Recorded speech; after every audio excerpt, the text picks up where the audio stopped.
Halo semuanya, nama saya Alexei dan sekarang saya akan menunjukkan serta menjelaskan dengan kata-kata sederhana bagaimana cara kerja sistem pendinginan dua tahap untuk kargo seperti yang ditampilkan pada skema ini. Setelah itu kita akan beralih ke sistem cascade dan membahas diagram Molière untuk sistem dua tahap dan juga untuk cascade. Di sini ide utamanya adalah ini adalah siklus langsung yang sama. Kompresi terjadi dalam dua tahap. Hal ini dilakukan karena dengan penurunan tekanan yang besar, satu kompresor beroperasi tidak efisien dan menjadi terlalu panas. Oleh karena itu, beban dibagi menjadi dua tahap. Kita mulai dari tangki. Tangki tersebut berisi gas cair, tetapi karena masuknya panas terbentuk uap. Jadinya gas. Uap panas ini akan keluar dari tangki dan masuk ke dalam alat pemisah cairan. Di dalam pemisah cairan tersebut, tetesan cairan akan dipisahkan sehingga hanya uap yang benar-benar kering yang masuk ke kompresor. Hal ini sangatlah penting untuk menjaga keawetan seluruh peralatan kami. Uap tersebut kemudian masuk ke tahap pertama mesin kompresor, di mana proses kompresi awal terjadi. Tekanan saat prosesnya terus berlangsung, suhunya naik, lalu meningkat jauh lebih tinggi lagi, dan kita mendapatkan gas super panas, namun ini masih belum cukup untuk proses kondensasi. Setelah itu, kita pun mengirimkan gas kita ke bagian intercooler, pendingin perantara, dan di sini ada poin yang sangat penting, yaitu ke intercooler. Saat gas didinginkan secara bertahap, sebagian dari gas tersebut akan mulai terkondensasi menjadi cairan karena adanya penurunan suhu yang terjadi. Hal ini kemudian mengakibatkan volume gas menjadi berkurang, sehingga pada akhirnya efisiensi keseluruhan dari mesin kompresor serta sistem operasional kita secara umum akan mengalami peningkatan yang sangat signifikan. Jika tidak ada komponen intercooler yang sangat penting bagi kita, jika alat itu tidak ada, maka kita akan langsung mengalirkan uap panas dari tahap pertama menuju ke tahap kedua. Maka kompresor kita akan bekerja dalam kondisi yang jauh lebih berat. Sekarang kita lanjutkan. Gas yang sudah didinginkan masuk ke tahap kedua kompresor.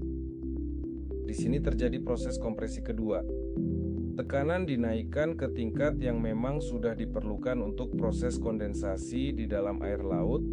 Setelah tahap kedua, kita kembali mendapatkan gas yang terlalu panas, namun di sini sangat penting, tekanan tinggi. Hal ini justru menguntungkan bagi kita karena gas tersebut akan diarahkan ke kondensor di mana ia didinginkan oleh air laut. Dan di kondensor inilah terjadi proses kondensasi. Gas berubah menjadi cairan pada tekanan yang hampir tetap. Selanjutnya, cairan tersebut masuk ke collecting vessel, di mana terjadi penampungan dan stabilisasi aliran kita. Ini adalah aspek krusial yang sangat penting, yang seringkali dilewatkan begitu saja oleh sebagian besar orang. Sebagian dari cairan yang kita peroleh ini digunakan untuk mendinginkan intercooler. Artinya, sistem itu sendiri sebagian mendinginkan dirinya sendiri. Hal ini meningkatkan efisiensi dan mengurangi beban panas. Setelah itu, aliran utama cairan kita melewati expansion valve. Di sini terjadi proses throttling, tekanan turun drastis, suhu menurun, dan terbentuklah campuran dingin. Campuran ini berupa cairan. Kita menyebutnya kondensat. Campuran dingin ini diarahkan kembali ke tangki. Dengan demikian, siklusnya selesai. Semoga semuanya jelas sampai di sini. Sekarang mari kita lanjut ke bagian berikutnya. Di sini kita punya diagram Molière, bisa kita lihat. Jadi perhatikan, kita mulai dari nomor 1. Pengisapan dari tangki dari nomor 1 ke nomor 2. Ini adalah proses pengisapan 2 dan 3. Ini adalah tahap kompresi pertama. Tekanan dan suhu meningkat tapi belum sampai maksimal. Seperti yang Anda lihat, itulah sebabnya kita bergerak sedikit ke samping ya. Kita tidak akan langsung naik ke posisi atas karena pada bagian ini Di bagian ini kita bisa melihat bahwa baik suhu maupun tekanannya akan terus meningkat. Kemudian dari titik 3 menuju ke titik 4 kita memiliki komponen intercooler.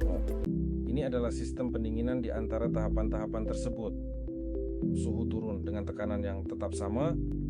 Ingat ya, seperti yang kami katakan, ini mengurangi beban pada kompresor kita pada tahap kedua. Di sini, dari 4 hingga 5 ini adalah tahap kompresi kedua. Tekanan kembali meningkat hingga mencapai tingkat yang kita butuhkan. Level terakhir ini, yang berlangsung dari titik 5 hingga ke titik 6, merupakan proses kondensasi pada saat tahap pendinginan dengan menggunakan air laut dari titik 6 hingga ke titik 7. Di sini kita melakukan pendinginan cairan, sebagian melalui intercooler. Ya, lihat, dan 7 sampai 8 itu adalah katup ekspansi. Terjadi penurunan tekanan yang tajam. Nah, dari 8 ke 1 itu adalah pengembalian cairan ke kondisi awal dan penguapan di tangki. Di sini saya harap semuanya jelas. Baik, kita lanjut. Sekarang sistem kaskade. Sistem pendinginan muatan di kapal LPG dilakukan dengan cara ini. Menggunakan sistem kaskade khusus. Bagaimana cara kerjanya? Dan apa sebenarnya yang sedang Anda lihat di sini? Apa yang digambarkan di sini? Di sini penting untuk langsung memahami ide utamanya. Berbeda dengan sistem biasa. Kita memiliki 2 sirkuit independen yang bekerja bersama. Sirkuit pertama adalah sirkuit muatan, sirkuit kedua adalah sirkuit refrigeran. Satu bagian bertugas mendinginkan muatan, sementara bagian yang kedua mendinginkan seluruh sirkuit yang pertama. Poin pertama adalah tangki kargo. Di dalam tangki kargo ini terdapat muatan yang secara alami akan memanas dan terjadi proses penguapan hingga terbentuk uap.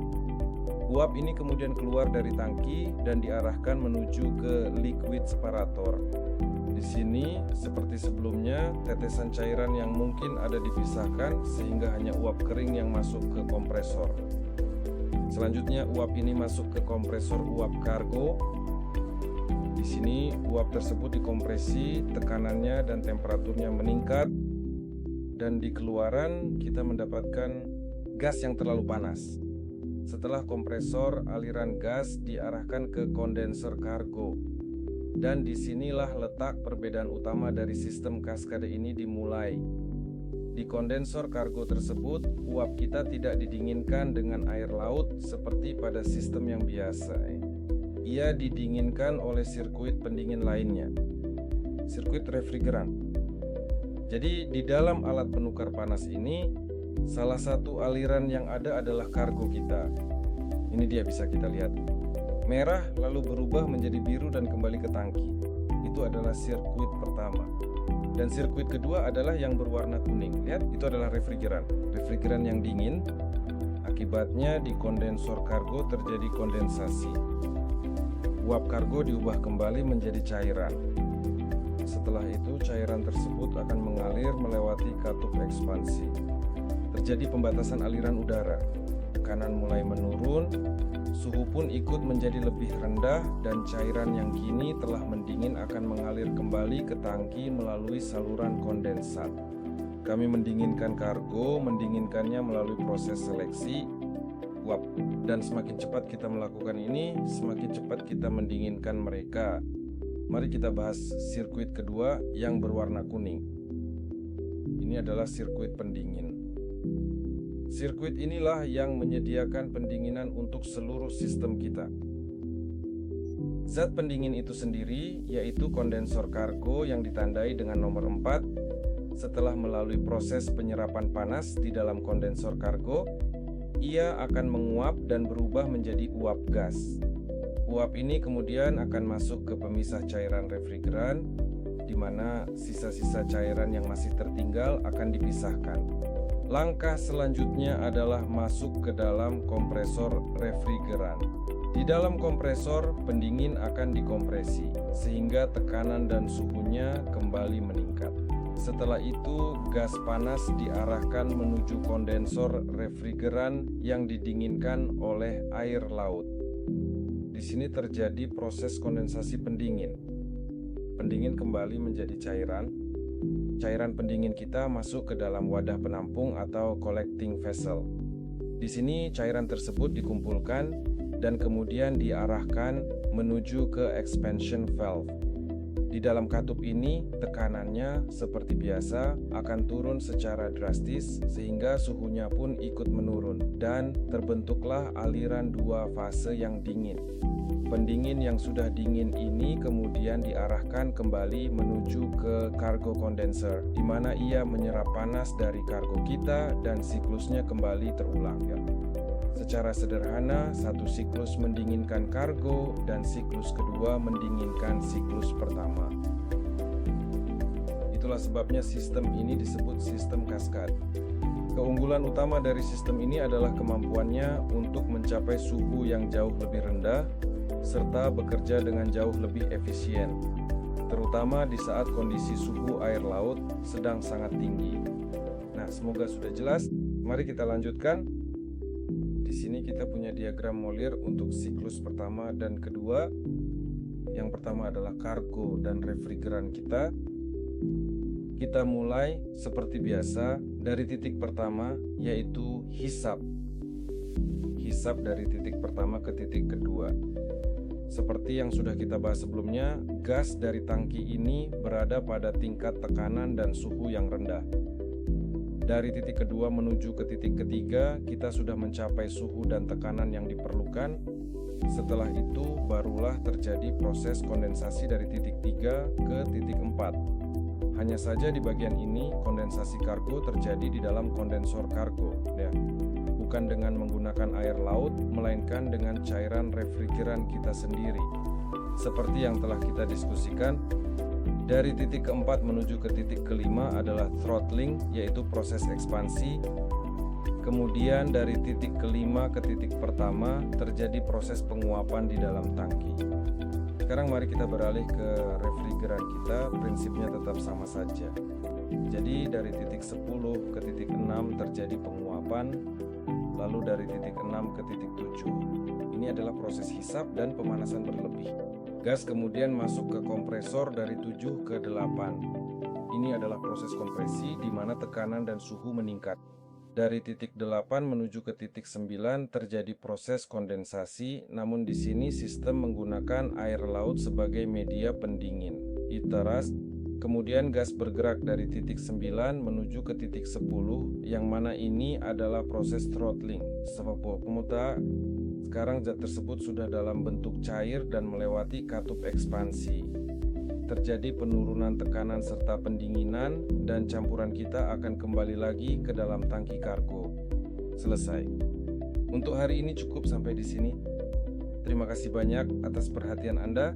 Saya sangat berharap video ini bermanfaat bagi Anda. Saya sudah berusaha. Terima kasih banyak. Sampai jumpa lagi.